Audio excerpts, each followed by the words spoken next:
ఇండస్ట్రీలో హీరో హీరోయిన్ల మధ్య రూమర్స్ కొత్త కాదు. కాలీవుడ్ స్టార్ ధనుష్, మృణాల్ ఠాకూర్ ప్రేమలో ఉన్నారంటూ గత కొంతకాలంగా ప్రచారం జరుగుతున్న సంగతి తెలిసిందే. ఈ ఇద్దరు కలిసి మూవీ ఈవెంట్స్ కు హాజరు కావడం, అందుకు సంబంధించిన వీడియోలు వైరల్ కావడంతో ఇద్దరి మధ్య ప్రేమ అంటూ పుకార్లు షికార్లు చేస్తూనే ఉన్నాయి. అయితే ఈ రూమర్స్ ను మృణాల్ ఖండించినప్పటికీ ప్రచారం మాత్రం ఆగడం లేదు. ఈ ఇద్దరు పెళ్లికి కూడా సిద్ధమైనట్లు వార్తలు వైరల్ అయ్యాయి. ఇక ఇప్పుడు ఇద్దరి మధ్య బ్రేకప్ అయిందంటూ నేషనల్ మీడియాలో వార్తలు వస్తున్నాయి. ధనుష్, మృణాల్ తమ రిలేషన్ కు గుడ్ బై చెప్పారనే టాక్ నడుస్తుంది. అయితే ఇప్పటి వరకు ప్రేమలో ఉన్నట్టుగా ధనుష్, మృణాల్ ఎక్కడా చెప్పలేదు. కానీ ఇప్పుడు బ్రేకప్ వరకు వచ్చేసింది సోషల్ మీడియాలో వ్యవహారం. అసలు ఈ వార్తల్లో ఎంతవరకు నిజముందనేది తెలియదు. కానీ ఇప్పటి వరకు ఈ ప్రచారంపై ధనుష్ కానీ మృణాల్ కానీ స్పందించలేదు. ప్రస్తుతానికి ఈ ఇద్దరు తమ తమ సినిమాలతో బిజీగా ఉన్నారు.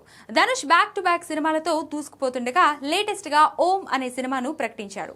ఈ మూవీకి రాజ్ కుమార్ పెరియస్వామి దర్శకత్వం వహిస్తుండగా సాయి పల్లవి, శ్రీలీల హీరోయిన్లుగా నటిస్తున్నారు.